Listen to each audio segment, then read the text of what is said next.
کپڑا اور مکان، یعنی جو بنیادی ضروریات ہیں تین، کھانا پینا، لباس اور رہائش، یہ ہوگی بذمہ حکومت۔ باقی جو کچھ بھی آپ کمائیں گے، نہ آپ کا پیسہ ہے نہ آپ کی کوئی پراپرٹی ہے، یہ بھی آپ کے تب تک ہے جب تک آپ زندہ، آپ مر گئے مکان کے بھی آپ وارث نہیں ہیں، نہ آپ کے ورثہ کو جائے گا، حکومت آگے جس کو الاٹ کر دے وہ چلی جائے گی۔ اسلام نے وراثت کے احکام آنے کے بعد یہ نکاح متع بھی اسلام کے اندر ختم ہو گیا، کیونکہ اس کے اندر نہ تو خامد عورت جا، نہ تو متع کرنے والا مرد عورت کا وارث تھا، نہ عورت جو تھی وہ مرد کی وارث تھی، نہ اس سے پیدا ہونے والی اولاد جو ہے وہ کسی کی وارث بنتی تھی۔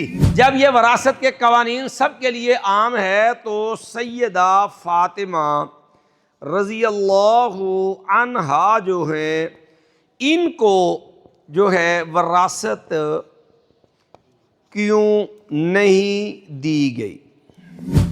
اسی طرح قاتل جو ہوتا ہے لا یارثو، جو اپنے مورث کو قتل کر دے وہ بھی قاتل وارث نہیں ہوتا۔ اسی طرح غلام جو ہوتا ہے جو ہے وہ وارث نہیں بن سکتا۔ غلامی بھی اسلام کے اندر مانع ہے، شریعت کا قانون تو عام ہے، تو جب یہ عام ہے تو جس طرح میں تو ہیں، میری تیرے بچے میرے تیرے وارث بنیں گے، تو نبی کی اولاد نبی کی وارث کیوں نہیں؟ جو شیعہ عالم ہے اس کی کتاب ہے تہذیب الاحکام، سیاہ اربعہ میں سے ہے، اس کے اندر بھی یہ مسئلہ موجود ہے۔ ان کے ائمہ شیعہ کے نزدیک عورت جائیداد غیر منقولہ کی وارث۔ اب دیکھو یہ حجرے وراثت نہیں تھے، یہ بحیثیت بیوی ازواج مطہرات کو دیے تھے، جو سکنا رہائش خامد کے ذمے دینا کیا ہوتی ہے؟ فرض ہوتی ہے۔ دورہ تفسیر القرآن الکریم فضیلت الشیخ یحییٰ العارفی حفظہ اللہ تعالی۔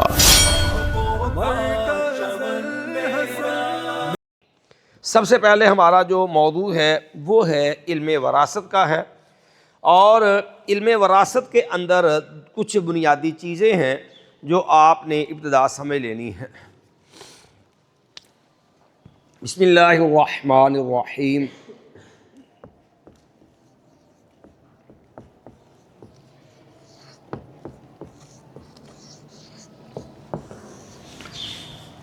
یاد رکھیے علم وراثت قرآن مجید کے اندر اللہ نے اس کے بنیادی تمام اصول ایک ہی جگہ پر ذکر کر دیے ہیں، سورہ النساء کے اندر۔ یوصیکم اللہ فی اولادکم للذکر مثل حظ الانثیین۔ یہ انشاءاللہ ہم پورا رکوع انشاءاللہ جو ہے کل سے شروع کریں گے، اور پہلے ہم نے یہ بنیادی طور پر پورا رکوع ترجمے کے ساتھ پڑھنا بھی ہے، اس کو یاد بھی کرنا ہے۔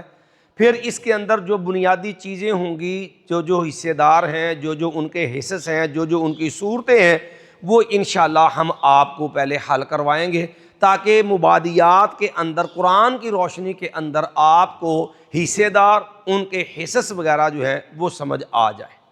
اس سے پہلے ہم نے آج جو بات شروع کرنی ہے ان کے اندر سر فہرست سب سے پہلی چیز جو ہے کہ یہ علم وراثت، یاد رکھیے اسلام کا ایک بنیادی فریضہ ہے جسے آدھا علم بھی قرار دیا گیا ہے۔ یہ وراثت کا جو معاملہ ہے اس کے لیے سب سے پہلی چیز یہ رکھیے کہ قرآن مجید کی جو آیت ہے اس کے اندر کچھ چیزیں ایسی ہیں کہ یہ وراثت کا جو معاملہ اس سے پہلے ہے شخصی ملکیت، کیونکہ دیکھو آپ کے پاس مال ہوگا اور آپ دنیا چھوڑ کے جائیں گے تو آپ کا مال جو چھوڑا ہوا ہے اس کو کہتے ہیں ترکہ۔ جو مرنے والا مال چھوڑ کے جاتا ہے اسے ترکہ کہا جاتا ہے، اور یہ ترکہ اسی کو وراثت کہا جاتا ہے جو مرنے والے کے ورثاء کو شریعت کے اصولوں کے مطابق تقسیم کیا جاتا ہے۔ اب یہ اسلام سے قبل اس کی جو ہے کوئی حد بندی نہیں تھی، لیکن کئی چیزیں ایسی ہیں جو اسلام سے صریحاً متصادم ہیں۔ ہم نے فرض کی نا، سب سے پہلی چیز ہے اسلام کے اندر شخصی ملکیت۔ کیونکہ جب تک آپ جو ہے کسی چیز کے مالک نہیں بنیں گے اس وقت تک آپ کا مال آگے تقسیم نہیں ہو سکے گا۔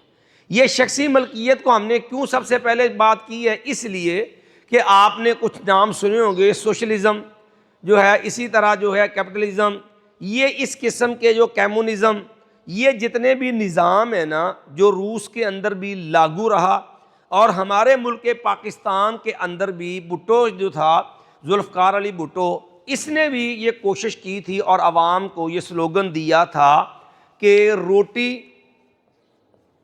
کپڑا اور مکان، یعنی جو بنیادی ضروریات ہیں تین، کھانا پینا، لباس اور رہائش، یہ ہوگی بذمہ حکومت۔ باقی جو کچھ بھی آپ کمائیں گے، نہ آپ کا پیسہ ہے نہ آپ کی کوئی پراپرٹی ہے، یہ بھی آپ کے تب تک ہے جب تک آپ زندہ، آپ مر گئے، مکان کے بھی آپ وارث نہیں ہیں، نہ آپ کے ورثہ کو جائے گا، حکومت آگے جس کو الاٹ کر دے وہ چلی جائے گی، ٹھیک ہے جی۔ جبکہ اسلام اس بات کی نفی کرتا ہے، اسلام مرد ہو یا عورت اس کو مالکانہ حقوق دے کے اسلام اسے مالک قرار دیتا ہے، ٹھیک ہے جی۔ اور قرآن مجید نے واضح طور پر یہ بات سمجھائی ہے، للرجال نصیب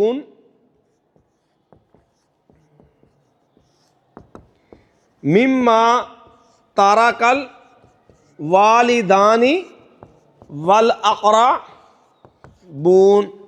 وللنساء نصیب مما ترک الوالدان والاقربون، مردوں کے لیے حصہ ہے اس چیز سے جو ماں باپ چھوڑ جائیں اور قرابت دار، قریبی، زیادہ قریبی رشتہ دار چھوڑ جائیں۔ اسی طرح عورتوں کے لیے حصہ ہے اس مال میں سے جو قریب والدین چھوڑ جائیں یا زیادہ قریبی رشتہ دار جو ہیں وہ چھوڑ جائیں۔ اسلام شخصی ملکیت کو دے کر کے کمیونزم کی اسلام نفی کرتا ہے۔ جہاں یہ اسلام کا نظام وراثت شخصی ملکیت ثابت کرتا ہے اور یہ جو ہے کمیونزم جو ہے اس کی جو ہے اسلام نفی کرتا ہے، اسی طرح اسلام نے بنیادی طور پر یہ جو نکاح متع ہے، یاد رکھیے اسلام نے اسی طرح یہ وراثت نے آ کر کے متع کا بھی معاملہ ختم کیا۔ اسلام کے اندر متع جب حرجہ وراثت کے احکام آ گئے، اسلام نے نکاح متع جو تھا اس کو ختم کر دیا۔ اس کی وجہ ہے کہ متع کے اندر عورت سے نکاح موقت ہے، وقتی، ایک خاص لمٹ وقت تک ہوتا تھا کہ ایک محدود وقت کے لیے نکاح کیا جاتا تھا، وہ دنوں کا ہو، وہ مہینوں کا ہو، جتنی دیر کو کسی علاقے کے اندر رہتا، کیونکہ اسلام کے اندر جو نکاح متع تھا یہ جو ہے جنگی حالات کے اندر، سفری حالات کے اندر جو ہے اس کی رخصت تھی۔ لیکن جب جو ہے وراثت کے یہ احکام آ گئے، اسلام نے وراثت کے احکام آنے کے بعد یہ نکاح متع بھی اسلام کے اندر ختم ہو گیا، کیونکہ اس کے اندر نہ تو خامد عورت جا، نہ تو متع کرنے والا مرد عورت کا وارث تھا، نہ عورت جو تھی وہ مرد کی وارث تھی، نہ اس سے پیدا ہونے والی اولاد جو ہے وہ کسی کی وارث بنتی تھی۔ اس بنا پر جو ہے اسلام کے احکام وراثت نے آ کر کے یہ جو نکاح متع تھا اس کو بھی باطل قرار دے دیا، اس کو بھی ختم کر دیا۔ ویسے بھی رسول اللہ صلی اللہ علیہ وسلم کی حدیث ہے صحیح مسلم کے اندر کہ نبی انی حرمتہ الی یوم القیامہ، کہ یہ متع جو ہے میں محمد صلی اللہ علیہ وسلم اس کو ہمیشہ ہمیش کے لیے، ابد الاباد کے لیے میں اس کو حرام قرار دیتا ہوں۔ اس کے اندر ایک بڑی بنیادی چیز ہے کہ یہ جو وراثت کے احکام ہیں، جو یوصیکم اللہ فی اولادکم، یہ جو اسلام کا قانون آیت ہے یہاں، بلکہ اس سے بھی پہلے ایک بات ہم نے اور بھی حل کرنی تھی، بلکہ یہ حل کر لیتے ہیں۔ یوصیکم اللہ فی اولاد، اب دیکھیے یہ آیت پوری امت کے لیے عام ہے، یہ آیت پوری امت کے لیے عام ہے کہ ہر مسلمان جو ہے، جو بھی مسلمان کتاب و سنت کا پیروکار ہے، وہ اپنے مرنے والے کے مالی معاملات ان اصولوں کے مطابق حل کیے جائیں گے۔ لیکن یہاں پر پھر ایک اعتراض اشکال آ جائے گا جو ہمارے ہاں عام طور پر لوگ کرتے ہیں، خاص کر رافضی جو ہیں وہ اس آیت کی آڑ کے اندر، آپ کو پتہ ہے کہ رافضیت کا اصل سارا جو مذہب دین ہے وہ کھڑا ہی اسلام دشمنی پر ہے، اور اسلام دشمنی جو ہے اس کے لیے کہانیاں اور جو ہے قصے گڑھے ہوئے ہیں۔ یاد رکھیے ہر وہ ہستی اسلام کی، ہر وہ اسلام کا ہیرو، ہر وہ صحابی جو بھی نمایاں حیثیت رکھتا ہے اسلام میں، جس کا بھی اسلام کی سربلندی کے اندر نمایاں کارکردگی ہوگی، جو بھی اسلام کے لیے جس کا جو ہے نمایاں کارنامہ ہوگا، اسلام کے لیے وہ ممتاز حیثیت سے خدمات جو ہے وہ رکھنے والا ہوگا، رافضی اس کے خلاف اپنی زہر اگلے گا اور اس کے خلاف تبرہ کرے گا، جو ان کی راہ جو ہے اسلام دشمنی کی منہ بولتی جو ہے وہ دلیل اور تصویر ہے۔ خالد بن ولید رضی اللہ تعالیٰ عنہ کو لے لو، جو ہے سیدنا ابوبکر صدیق کو لے لو، عمر فاروق کو لے لو، عثمان غنی رضی اللہ عنہ کو لے لو، عمر بن عاص کو لے لو، سیدنا معاویہ رضی اللہ عنہ کو لے لو، جو بھی صحابی اسلام کے لیے جو ہے وہ خیر کے جذبات، اسلام کے لیے قربانیاں، اسلام کے لیے مثالی کارنامے رکھتا ہے، وہ جو ہے رافضیت اس کے خلاف زہر اگلتی نظر آئے گی۔ کیوں کہ یہ رافضی بنیادی طور پر اسلام دشمن گروہ ہے، جن کو اسلام ایک آنکھ بھی نہیں باتا برداشت نہیں ہے۔ اب ایک آڑ وہ یہاں پہ لیں گے، اور پھر جو کہانیاں ہیں ان میں سے ایک کہانی ان کی یہ بھی ہے کہ جناب دیکھو وراثت کے قوانین عام ہیں۔ یہ جو وراثت کے قوانین ہیں یہ عام ہیں، ٹھیک ہے جی۔ جب یہ وراثت کے قوانین سب کے لیے عام ہے تو سیدہ فاطمہ رضی اللہ عنہا جو ہیں ان کو جو ہے وراثت کیوں نہیں دی گئی؟ یاد رکھیے اسلام کے علم وراثت کے اوپر جو ہے یہ ایک سوال اشکال لوگوں نے پیش کرنا ہے، لیکن یہ ذہن میں رکھیے یہ بھی لوگوں کی اصل کے اندر یا تو روافض کی اسلام دشمنی ہے، یا منکرین حدیث جو ہے، جو اسلام کا ذخیرہ حدیث جو ہے وحی الہی کا ایک بڑا حصہ جو اس کے منکر ہیں، وہ ظاہر قرآن کے نام پہ ایسی موشیافیں کریں گے، یا غامدی اینڈ کمپنی جو ہے متجددین عقل پرستوں کا جو گروہ ہے، وہ لوگ چونکہ جو ہیں احادیث کو حجت بھی نہیں مانتے، وہ اپنے تجدد کی آڑ کے اندر جو ہے اس چیز کا انکار کریں گے کہ نبی کی وراثت علمیہ کے معاملے کے اندر جی یہ آیت عام ہے، سب کے لیے قانون عام ہے۔ لیکن یاد رکھیے کوئی منکر حدیث ہو، کوئی متجدد ہو، یا کوئی رافضی ہو، یا یہ چیز سب کے لیے جو ہے ایک سوال جو ہے وہ کھڑیں گے، لیکن آپ نے سمجھداری کے ساتھ، حوصلے کے ساتھ اس کو سمجھنا ہے، اللہ کی رحمت سے ہر معاملہ حل ہو جائے گا۔ پہلی چیز تو یہ ذہن میں رکھیے کہ قرآن مجید کے جب ہم اصول پڑھیں گے وہاں بات کریں گے کہ قرآن مجید بھی وحی الہی ہے، اور احادیث رسول صلی اللہ علیہ وسلم بھی وحی الہی ہے، اور وحی کے معاملات کی تفسیر، تخصیص، اور اس کے اندر نسخ، اس کے اندر جو ہے احکام کی جو ہے وہ کیا لیں کہ مختلف کیفیت جو حالتیں ہیں اس کو جو ہے مقید کرے، وحی کے معاملات کو مقید بھی کر سکتی ہے، عام بھی رکھ سکتی ہے، اس کی تفسیر بھی کر سکتی ہے۔ شریعت کے اندر اس کی بیسیوں مثالیں آپ کو مل جائیں گی۔ وَأَنزَلْنَا إِلَيْكَ الذِّكْرَ لِتُبَيِّنَ لِلنَّاسِ مَا نُزِّلَ إِلَيْهِمْ۔ اللہ نے قرآن مجید میں یہ ضابطہ رکھا ہے کہ وَأَنزَلْنَا إِلَيْكَ الذِّكْرَ،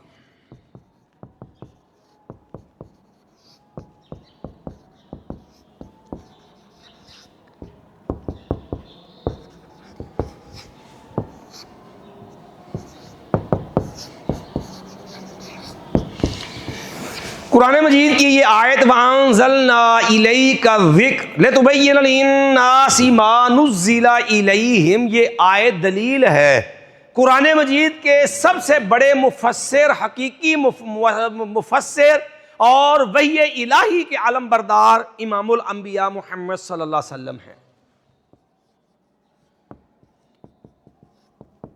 سب سے پہلے اور اصل مفسر قرآن کون ہے؟ محمد الرسول اللہ صلی اللہ علیہ وسلم، جن کے بارے میں قرآن نے کہا وما ينطق عن الہوا ان هو الا وحی یوحی، نبی علیہ السلام ناطق وحی ہیں، نبی علیہ السلام کا جو بھی فرمان ہے وہ وحی الہی پر مشتمل ہے۔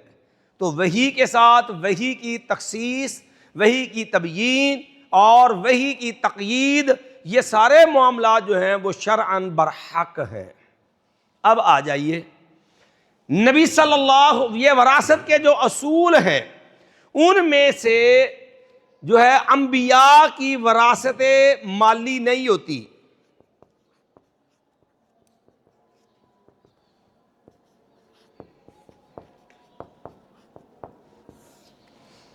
انبیاء کی مالی وراثت نہیں ہوتی۔ اس قانون سے انبیاء علیہم السلام، نبی محمد صلی اللہ علیہ وسلم مستثنیٰ ہے۔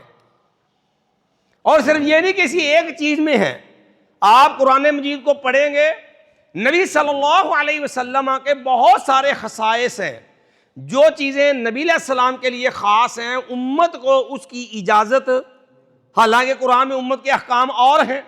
مثال کے طور پہ کوئی بھی بالغ مرد ہے، اسلام اس کو بیک وقت 4 عورتیں، 4 بیویاں رکھنے کی اجازت دیتا ہے، لیکن رسول اللہ صلی اللہ علیہ وسلم کی بیک وقت 9 بیویاں رہی ہیں، ازواج مطہرات آپ کی بیویاں۔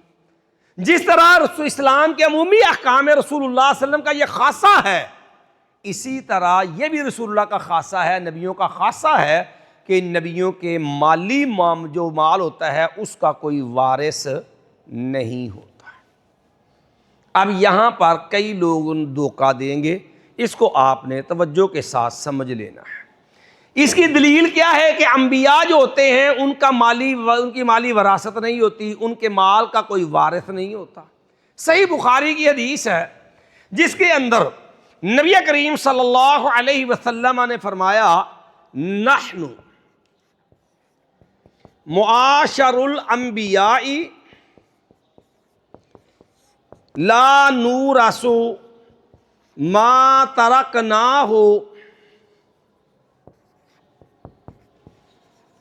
فہو صدقۃ۔ یہ صحیح بخاری میں رسول اللہ صلی اللہ علیہ وسلم کا فرمان موجود ہے کہ ہم نبیوں کی جماعت ہیں، لا نورث، ہمارا وارث نہیں بنا جاتا، ہم جو بھی چھوڑ جائیں وہ اللہ کی راہ میں صدقہ ہوا کرتا ہے۔ اب یہاں پر جب آپ یہ حدیث بیان کریں گے نا تو یہاں کئی قسم کے لوگ آئیں گے۔ اس کچھ لوگ ہوں گے جو سرے سے اس حدیث کا انکار کر جائیں گے۔ جب آپ نے یہ حدیث ذکر کرنی ہے نا پھر کئی طرح کے لوگ آئیں گے۔ نمبر 1 منکر حدیث۔ منکر حدیث کا لفظ یہ خاص گروہ کے لیے نہیں، مطلب کچھ وہ لوگ ہوں گے جو سرے سے اس حدیث کو مانیں گے ہی نہیں، وہ کہیں جی ہم حدیث کو مانتے نہیں ہیں، دین نہیں مانتے۔ کچھ وہ ہوں گے جو باطل تعویلات کریں گے، اور پھر تیسرے نمبر پر آ جائیں گے انکار حدیث کا ایک اور چور دروازہ جو رکھا ہوا ہے۔ چلو خیر اس کو اس کے اندر ہم کر لیں گے، منکر حدیث کے اندر انکار کے کئی روپ ہوتے ہیں نا، اس کے اندر عمل کر لیتے ہیں۔ اب دیکھیے جہاں تک یہ معاملہ ہے، اب وہ پتہ کیا کہیں گے، مثلا غامدی اینڈ کمپنی ہے، متجددین ہے، وہ حدیث کو مصدر شریعت نہیں مانتے۔ انہوں نے کیا کہنا، اللہ جی حدیث اس کی بات نہ کرے، قرآن ہے جی یہ جو ہے وہ دین نہیں ہے۔ گویا کہ جہلی شعراء، جہلی ادباء وہ دین ہیں، ان کی باتیں جو ہے وہ دین کی جو ہے تشریح کر سکتی ہیں، اس سے جو ہے وہ دلیل لی جا سکتی ہے، لیکن نبی محمد صلی اللہ علیہ وسلم جسے قرآن نے فسر قرآن کہا وہ ایسے لوگوں کے ہاں دلیل نہیں ہے۔ دوسرا گروہ انکار کے نام پہ آ جاتا ہے رافضیوں کا۔ انہوں نے دیکھے اب ظاہری طور پہ وہ کیا کہیں گے، دیکھو یہ قرآن کا اصول ہے، یہ تو آپ کی حدیث ہے۔ یاد رکھیے یہ صرف اہل الحدیث کی حدیث نہیں ہے، یہی حدیث جس طرح صحیح بخاری کے اندر ہے، رافضیوں کی جو کتب ہیں، شیعہ مذہب جو ہے، رافضی جو ہیں، ان کی جس طرح ہمارے ہاں 6 معروف کتابیں ہیں جنہیں ہم صحاح ستہ کہتے ہیں، اسی طرح رافضی مذہب کی 4 بنیادی کتابیں ہیں جنہیں صحاح اربع کہا جاتا ہے۔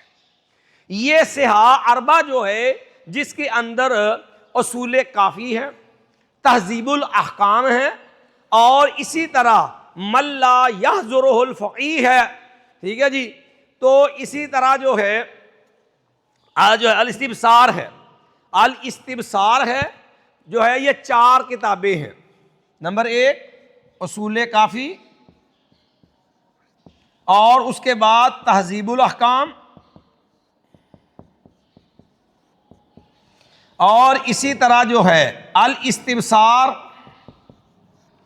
اور اس کے بعد من لا یحضرہ الفقیہ۔ یہ 4 کتابیں ہیں جو روافض کی اصول اربع ہے۔ جس طرح ہمارے ہاں صحاح ستہ ہے نا کہ 6 جو ہے بڑی معتبر ترین جو ہے وہ صحیح حدیث کتابیں، ٹھیک ہے، جس میں سے صحیح ہیں تو کلہم صحیح ہے مسند روایات، باقی روایات میں جو ہے اغلب روایات جو ہیں وہ صحیح ہیں۔ اور اسی طرح روافض کی یہ اصول اربع ہے جو 4 کتابیں ان کے ہاں معتبر مانی جاتی ہیں، جن میں سر فہرست یہ اصول کافی ہے جو شیعہ محدث ان کا جو ہے یعقوب کلینی ہے، یہ اس کی کتاب ہے، اس کا نام ہے یعقوب کلینی، اسی لیے اسے کہتا ہے اصول کافی۔ یہ یعقوب کلینی کی جو اصول کافی ہے اس کے اندر بھی یہ حدیث موجود ہے کہ جو ہے نبیوں کا جو ہے کوئی وارث نہیں ہوتا، نبی درم و دینار جو چھوڑ جائیں وہ صدقہ ہوتا ہے، نبیوں کی وراثت جو ہوتی ہے وہ جو ہے وہ مال نہیں ہوتا، ان کی وراثت نبوت اور رسالت والا معاملہ ہوتا ہے۔ یہ ان شیعہ کتب کے اندر بھی روایت موجود ہے۔ اب اگلی بات جو آ جاتی ہے، یہاں پر انکار کا ایک انداز اور بھی ہوتا ہے، کہتے دیکھیں حدیث قرآن کے خلاف ہے۔ یاد رکھیے یہ بھی ایک بدترین مغالطہ اور دھوکہ ہوتا ہے۔ کائنات کے اندر پوری روئے زمین پر کوئی ایسی صحیح حدیث نہیں ہے جو قرآن مجید کے خلاف ہو۔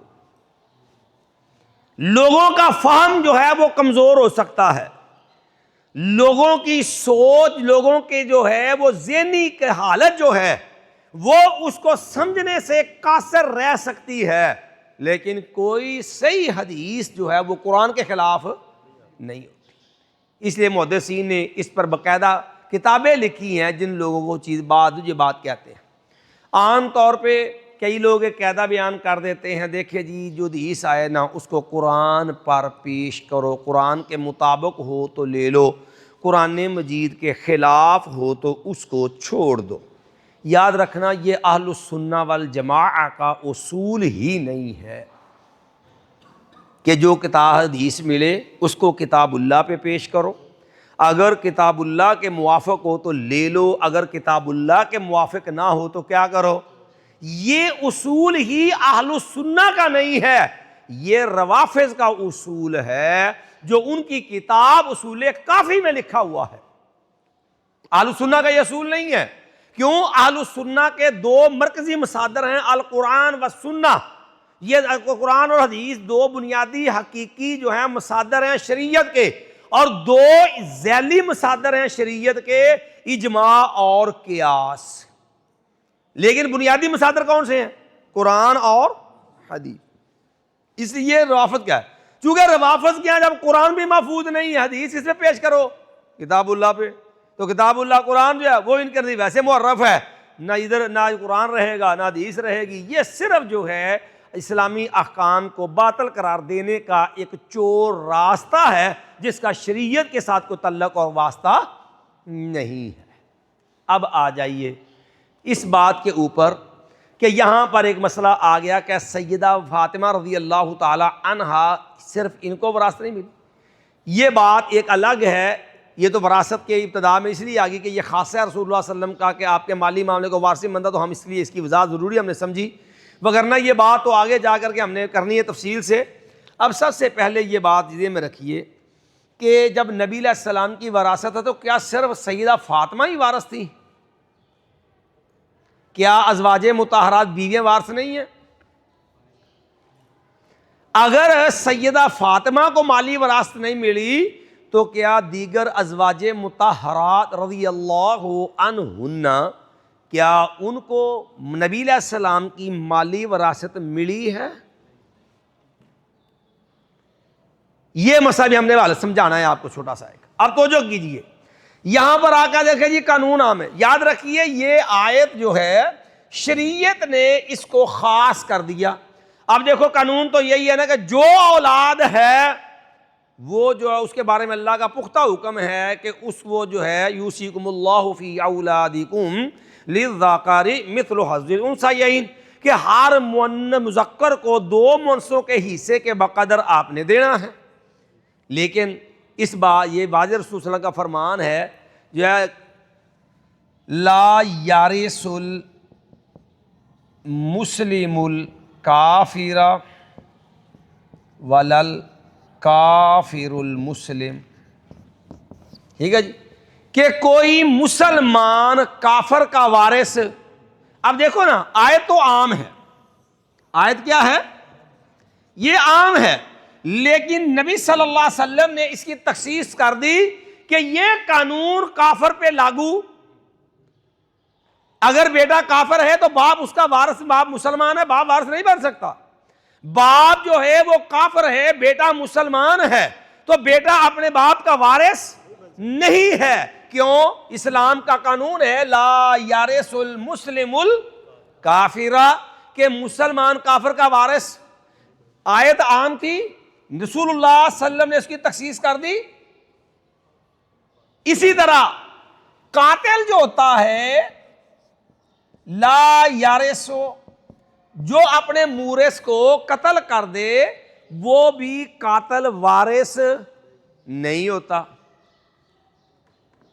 قاتل جو ہوتا ہے وہ اپنے مورث کا وارث نہیں بنتا. اب دیکھو بیٹا ہے, اولاد ہے, حکم عام ہے, لیکن قاتل وارث نہیں بنتا. اب یہ عام ہے, نبی صلی اللہ علیہ وسلم نے اس کی تخصیص کر دی ہے. اسی طرح غلام جو ہوتا ہے جو ہے وہ وارث نہیں بن سکتا. غلامی بھی اسلام کے اندر مانے ہے, ٹھیک ہے, کیونکہ غلام کا ذاتی کوئی بھی نہیں تھا, وہ تو خود مالک کی پراپرٹی ہوتی ہے, مالک کا مال تجارت ہوتا ہے, غلام کا کوئی بھی ملکیت نہیں ہوتی. اس لیے غلامی میں جو غلام وارث نہیں بن سکتا. جس طرح اسلام نے یہ تخصیص کی ہے, اسی طرح یہ ہے کہ نحن معاشر الانبیاء لا نورث ما ترکنا فہو صدقۃ. انبیاء جو مال چھوڑ دیں اس کا کوئی وارث نہیں ہوتا, وہ اللہ کی راہ میں کیا ہوتا ہے؟ صدقہ ہوتا ہے. اب یہاں پر ان لوگوں کا بھی جو ہے وہ موقع باطل ہو جائے گا جو انکار حدیث کے لیے ایک چور رستہ لیتے ہیں. جی دیکھیں یہ احادیث ہیں اور احادیث خبر واحد ہیں, خبر واحد ظنی ہوتی ہے, قرآن مجید قطعی ہے, اور ظنی جو ہوتا ہے اس کے وہ قطعی کی تخصیص نہیں کر سکتا. پیارے بھائی یہ گھٹنے چھوڑ دیں, فریش ہو کے بیٹھے, یہ چادر وغیرہ اتارنا نیچے کر لیں ذرا, یہ ٹیک چھوڑ دے بینچ سے, متوجہ ہو کے بیٹھے ذرا. اب یہاں وہ لوگ بھی جو ہیں ان کا بھی موقع باطل ہو گیا جن کے یہاں یہ ہوتا ہے کہ خبر واحد کیا ہے؟ ظنی. قرآن مجید کیا ہے؟ قطعی. اور ظنی قطعی کی تخصیص قرآن نبی نے کی, یہ سارے ہی کرتے ہیں, تخصیص کے نہیں کرتے. لا یارث المسلم الکافر کرتے کہ نہیں کرتے؟ قاتل جو ہے وہ اپنے مورث کا وارث نہیں ہوتا, تخصیص کرتے کہ نہیں کرتے؟ غلامی مانے ارث ہے, تخصیص کرتے ہیں کہ نہیں کرتے؟ جب اسی طرح جیسے یہ تخصیص ہے, اسی طرح حدیث رسول سے کہ نحن معاشر الانبیاء لا نورث ما ترکنا فہو صدقۃ. اب مسئلہ یہاں ایک اور سوال کھڑا ہو گیا کہ تخصیص تو ہو گئی, چلو جس طرح یہ تخصیص ہے اس طرح انبیاء کی مالی ورثہ نہیں ہوتا. لیکن اب کو کہہ سکتا ہے کہ یہ حضرت مسئلہ تو ہے رافضیوں کا, چلو یہ تمہارا اہل السنہ کا جو ہے ہمارے اہل سنت کے اندر جو گمراہ فرق ہیں ان کا مسئلہ تھا نا ظنی قطعی والا.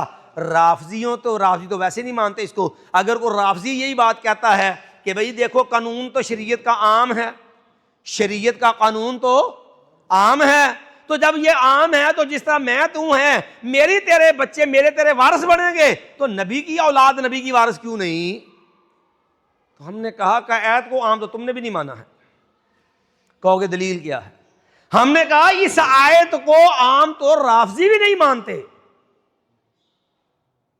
کیوں جی؟ مال وراثت تو مال وراثت ہی ہوتا ہے نا، سونا ہے تو ابھی مال، چاندی ہو تو، اور اگر جو ہے آپ کا دکان کا مال ہو تو وہ بھی مال وراثتی بنے گا، گاڑی ہے تو وہ بھی مال، بینک بیلنس ہے تو مال، اور مکان ہوگا تو، دکان ہوگی تو، اگر زرعی رقبہ ہوگا تو۔ لیکن رافضیوں کے ہاں جتنی بھی جائیدادیں غیر منقولہ ہوتی ہے، دکان ہے، مکان ہے، عقار ہے، جو ہے یہ زرعی رقبہ، عورت اس کی وارث نہیں ہوتی۔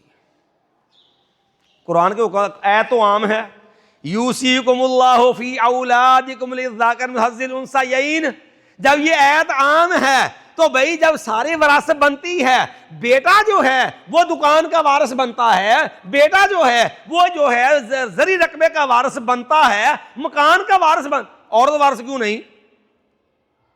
کیا اب ایت عام نہیں ہے؟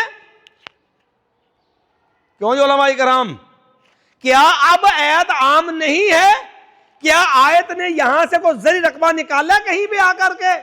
جب آیت کے اندر زرعی رقبے کا اخراج نہیں ہے، جائیداد غیر منقولہ یعنی ایسی جائیداد جو کسی اور جگہ شفٹ نہیں ہو سکتی، منتقل نہیں ہو سکتی، جیسے مکان ہوتی ہے، دکان ہوتا ہے، زرعی رقبہ ہوتا ہے، یہ منتقل تو نہیں ہو سکتا، ظاہر جو جہاں پڑا وہی رہے گا یہ، لیکن اب عورت اس کی وارث نہیں ہے۔ اب کہو گے یہ کہاں پہ ہے کہ عورت وارث نہیں ہوتی؟ یہ اصول کافی کے اندر بھی موجود ہے، باب جب کتاب باب المیراث ہے، باب ان النساء لا یرثن، عورتیں وارث نہیں بنے گی، اصول کافی کے اندر بھی ہے۔ اسی طرح جو ہے علامہ طوسی شیعہ عالم ہے، اس کی کتاب ہے تہذیب الاحکام، سیاہ اربعہ میں سے ہے، اس کے اندر بھی یہ مسئلہ موجود ہے۔ ان کے ائمہ شیعہ کے نزدیک عورت جائیداد غیر منقولہ کی وارث، اب آیت تو عام تھی تو اس میں سے آپ نے عورت کی وراثت سے، اس وراثت سے عورت کو کیسے نکال دیا کہ وہ وارث نہیں بنتی؟ بات سمجھ آ گئی ہے؟ تو اگر آپ نے تو وہ بھی تقسیم کر لیا، حالانکہ وہ تقسیم تو بے دلیل اور باطل ہے، آپ کے جو ہے خود ساختہ جو ہے وہ جو ہے کہہ لے کہ جو اقوال آپ نے وضع کر رکھا ائمہ کے نام پہ، اس کا نتیجہ ہے، جبکہ شرعی دلیل اس پہ کوئی قائم، ایت کو تو عام آپ نے مانا ہی نہیں ہے۔ اب ایک اور پھر ایک آخری اعتراض رہ جاتا ہے، وہ اعتراض یہ رہتا ہے پھر جی کہ اگر وارث جو نہیں ہوتی، وراثت کسی کو نہیں ملی، فاطمہ رضی اللہ عنہ کو فوق فدق نہیں ملا، تو آج جو ہے جو نبی علیہ السلام کی بیویاں ہیں وہ حجرے میں کیوں رہی ہیں، حجرے کیوں ملے ان کو؟ پھر اعتراض آ جاتا ہے کہ ازواج مطہرات کے حجرے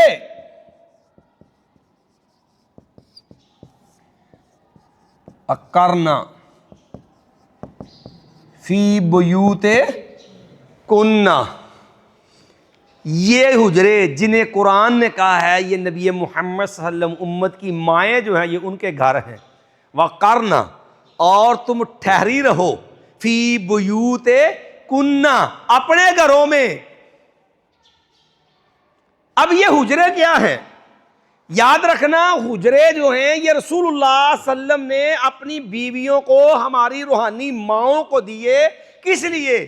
نبی علیہ السلام خامن تھے، نبی علیہ السلام کی بیویاں آپ کی نبی جو ہماری مائیں نبی کی بیویاں تھیں، اور نبی کی بیویوں کو، بیوی کو رہائش دینا خامد کے ذمے فرض ہے۔ بیوی کو رہائش دینا خامد کے ذمے کیا ہے؟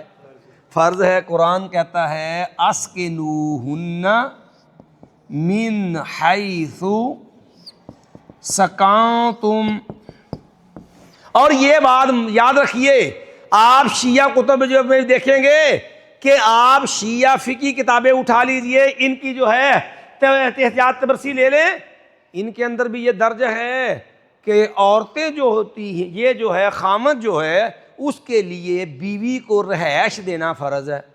اب دیکھو نبی علیہ السلام کے بعد بھی حجرے ازواج مطہرات کے پاس کیوں رہے؟ نبی علیہ السلام کی بیویاں النبی اولا بالمؤمنین من انفسہم وازواجہ امہ، یہ امت کی روحانی مائیں ہیں، اور اللہ نے امتیوں کے اوپر جو ہے اپنی روحانی ماؤں سے نکاح کرنا حرام قرار دے دیا۔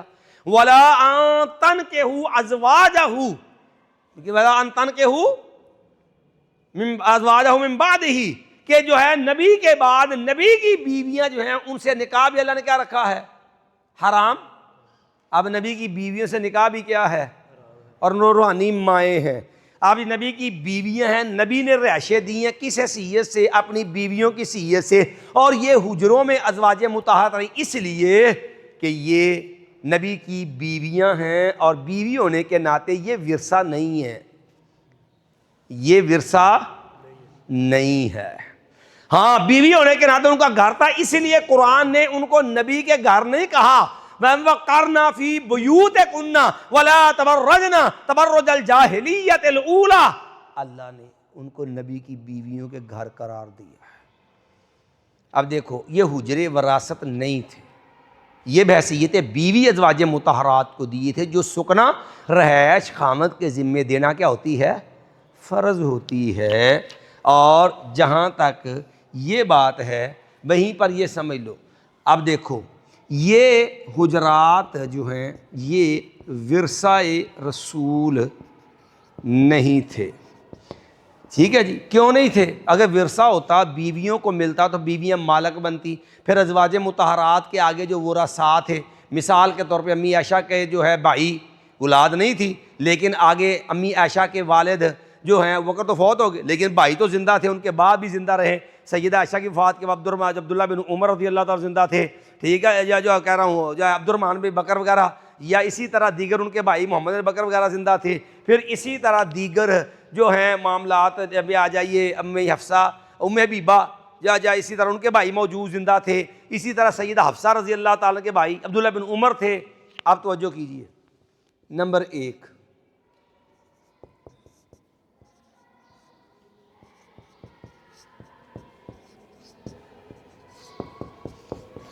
ازواج مطہرات نے حجرات کو وراثت میں نہیں دیا، یہ گرا کر کے مسجد نبوی میں شامل کیے گئے ہیں۔ اگر وراثت ہوتی تو پھر جو ازواج مطہرات کے ورثاء تھے یہ ان کو ملنے چاہیے تھے یا گرا کے مسجد میں شامل کرنے چاہیے تھے؟ ٹھیک ہے جی؟ اگر یہ حجرات ملکیت ہوتے، ان کے وراثت ہوتی، تو وراثت کو بیچنا کیا ہے؟ ٹھیک ہے جی؟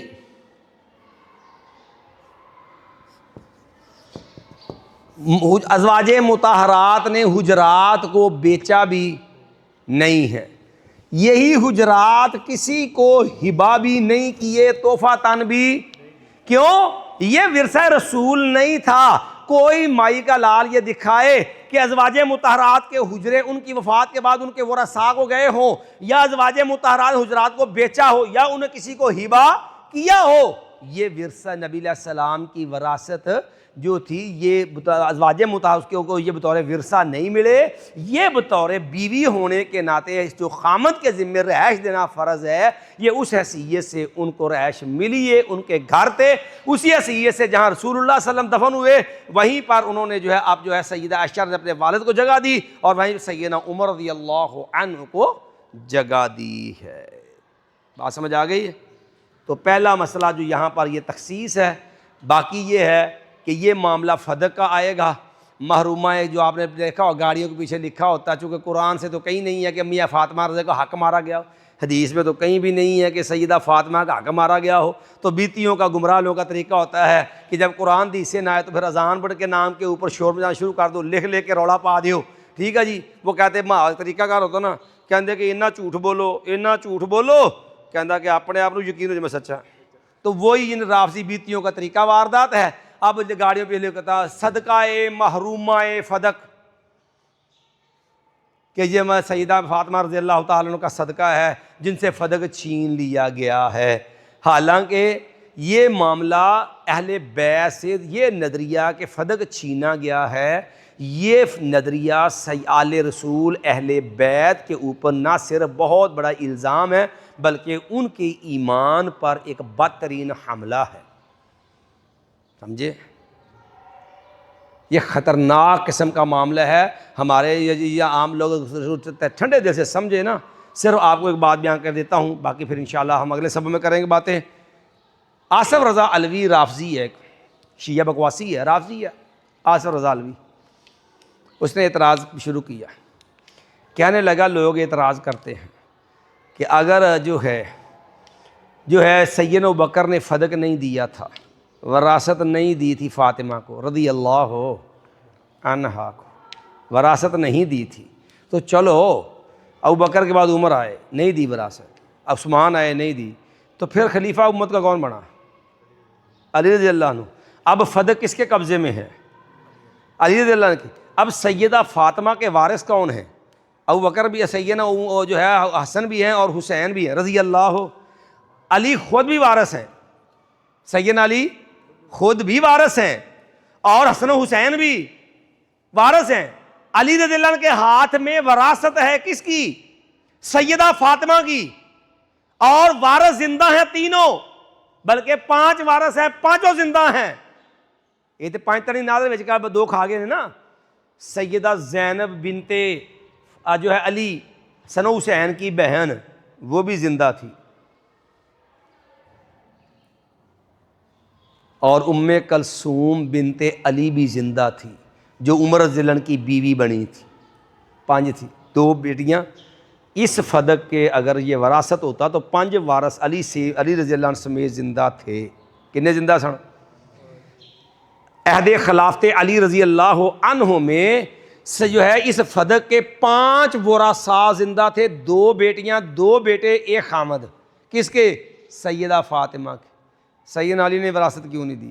2 کے تو ویسے منکرہ بیٹیوں کو تو نام بھی نہیں لیتے، چونکہ ان کے ہاں بیٹیوں کو تو جاتے غیر منقولہ دینی نہیں نا انہوں نے. تو چلو حسن حسین زندہ تھے، علی زندہ تھے، دی کیوں نہیں؟ اب آصف رضا علوی جیسا رافضی بکواس کا دلیل تو تھی نہیں.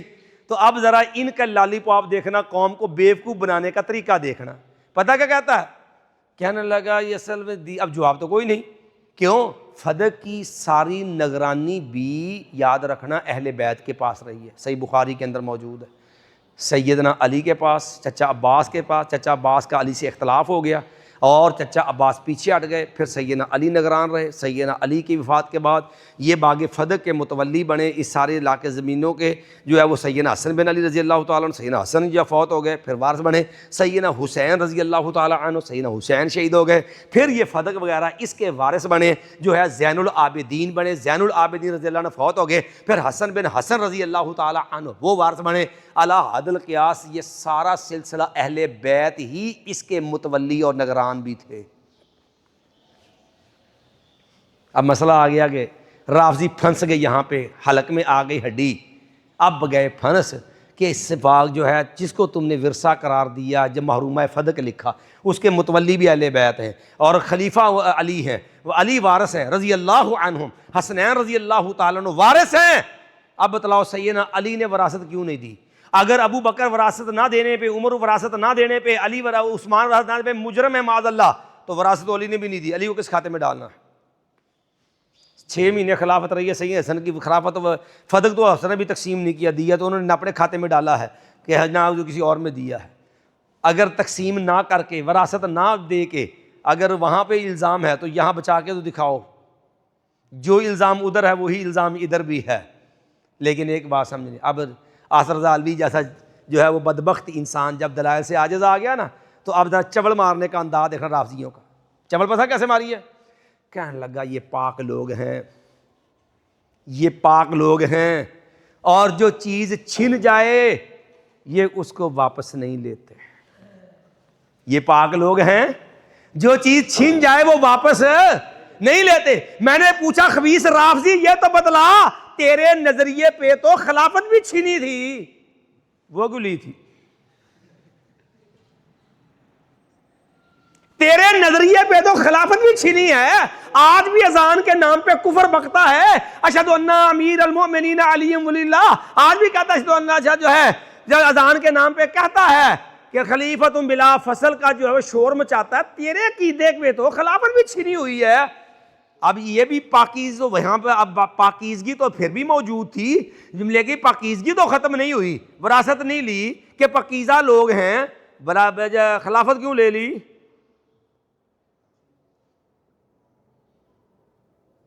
لیکن درو گورا حافظہ نہ باشد, کہتے جھوٹے دا حافظہ نہیں نہ ہوتا, صرف عوام کو بیوقوف بنانا ہوتا ہے, مطلب نکالا اور اگلے جان قوم ذلیل ہوتی ہے, ہوتی رہے, اور قیامت تک انشاءاللہ یہ ہوتے رہیں گے انشاءاللہ. چلیے جی.